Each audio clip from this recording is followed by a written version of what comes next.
Wait చేస్తూ ఉన్నారా? అవును. బాగా మోసపోయారా? ఏయ్, రాకపోతే చెప్పాలి కదా. ఎందుకు చెప్పాలి? హలో, లవ్ చేస్తున్నాం కదా. ఆ, నేను ప్రేమించట్లేదే. పెళ్ళి అయిపోయింది. ఎందుకు చేసుకోరు? చేసుకుంటారు.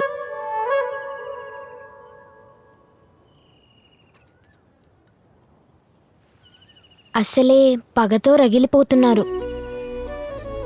ఎవరు ఎవరిని పలకరించరు. ఈ పరిస్థితిలో నేను అసలు పెంచుకోవడం ఎందుకు?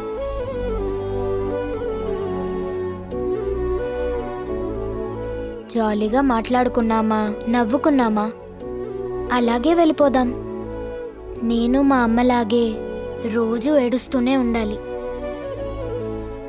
అత్తయ్య కొడుకుని పెళ్లి చేసుకోవాలని అందరికీ ఆశ ఉంటుంది, కానీ జరగాలి కదా. జరిగిద్ది.